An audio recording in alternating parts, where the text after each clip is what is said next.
এতদিন আমরা নাটক দেখতাম শুধুমাত্র Bangladesh premier league cricket, BPL এ। গত সিজনেও নাটকটা আসলে কম হয়নি। দুর্বার রাজশাহী ক্রিকেটারদের পারিশ্রমিক দিচ্ছে না, দুর্বার রাজশাহীর ক্রিকেটাররা অনুশীলনে যাবে না, তারা ম্যাচ খেলবে না, তারা হোটেল রুমে রয়েছে। ইনফ্যাক্ট ফ্র্যাঞ্চাইজি ওনার তাকেও হোটেল রুমে আটকে রাখা হয়েছে, কারণ তিনিও হোটেলের ভাড়া পরিশোধ করছেন না। এই ধরনের ঘটনাগুলো তো আমরা আসলে দেখেছি। এমনকি আজকের দিন পর্যন্ত দুর্বার রাজশাহীর সব ক্রিকেটার তাদের পুরো পারিশ্রমিক পায়নি। এছাড়া বিতর্কিত নো বল, বিতর্কিত হোয়াইট বল, অখ্যাত ক্রিকেটারদেরকে ধরে এনে বিপিএল খেলে দেওয়া, সেই ঘটনাগুলো তো ডেফিনেটলি ঘটেছিল। তো যা ঘটার সেটা আসলে ঘটতো বিপিএল এর, কিন্তু সেটার প্রভাব এবার পড়ে গেছে ঢাকা প্রিমিয়ার লিগ ক্রিকেটে।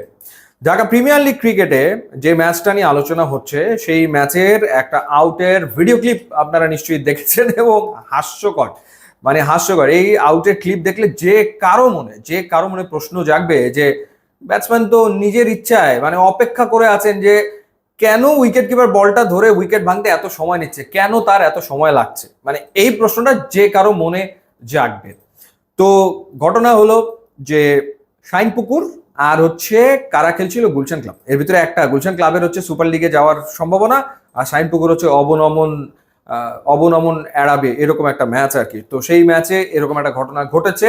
ম্যাচটা জিতেছে গুলশান ক্লাব, এবং মূলত হচ্ছে যে আউটটা নিয়েই যত আলোচনা সমালোচনা আসলে হচ্ছে, এমনকি ক্রিকেটাররাও আলোচনা করছেন যে এটা বোঝাই যাচ্ছে যে উদ্দেশ্য প্রণোদিত ভাবে ব্যাটসম্যান এই ক্ষেত্রে আউট হতে পারেন, এবং সেই সম্ভাবনা মোর দ্যান 100%, এরকম একটা ব্যাপার। আরেকটা ঘটনা কি, আরেকটা ঘটনা হচ্ছে ওই পারিশ্রমিক কি সেটা পার্টেক্সের ক্রিকেটাররা তারা বলেছেন যে ক্লাবের পক্ষ থেকে তাদের পারিশ্রমিক দেওয়া হয়নি, যে কারণে তারা অনুশীলন করবেন না এবং তারা ম্যাচও খেলবেন না। অর্থাৎ দুর্বার রাজশাহী যে ঘটনা ঘটিয়েছিল, পার্টেক্সও একই রকম ঘটনা ঘটাচ্ছে, তাই তো দাঁড়ায়। এবং তারা বলে দিয়েছে তারা ম্যাচ খেলবে না। এখন দুর্বার রাজশাহীর ক্রিকেটাররা যখন এরকম সিদ্ধান্ত নিল, তখন তো বিসিবি প্রেসিডেন্ট ফারুক আহমেদ নিজে গেলেন, গিয়ে আসলে সমস্যার সমাধানের চেষ্টা করলেন, এবং ক্রিকেটাররা মাঠে এলো। এবার কি হয় কে জানে, এখনো বোঝা যাচ্ছে না। এবং পার্টেক্সের ক্রিকেটাররা বলছে যে অত্যন্ত নামমাত্র মূল্যে তারা এবার ঢাকা প্রিমিয়ার লিগ ক্রিকেটে খেলছেন, খুবই কম টাকায়। সেই টাকাটাও ক্লাবের পক্ষ থেকে তাদেরকে দেওয়া হচ্ছে না।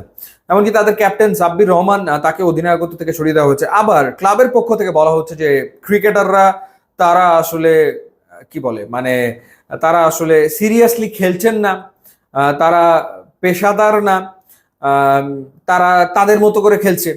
তো একটা দূরত্ব তৈরি হয়েছে ক্লাব কর্তৃপক্ষের সাথে ক্রিকেটারদের, স্পষ্ট। তো আমরা ধরে নিয়েছিলাম যে যখন বিপিএল এ দুর্বার রাজশাহীর এই ঘটনাটা ঘটলো, সেটাই শেষ ঘটনা। অর্থাৎ এরকম ঘটনা আমাদেরকে ঘরোয়া আসরে ঘরোয়া ক্রিকেট আর দেখতে হবে না। কিন্তু কিসের কি, মানে কয় মাসের ব্যবধানে আমরা একই রকম ঘটনা আরো একবার দেখে ফেললাম। চিন্তা করা যায়, মানে কয় মাসের ভেতরে এরকম ঘটনা আরো একবার আমাদেরকে দেখতে হলো। দেখা যাক এটার সুরাহা আসলে কিভাবে করে হয়। ইউটিউব ইনস্টাগ্রাম লিঙ্ক আছে, আপনারা যোগ দিলে খুবই খুশি হবো। And thanks for watching.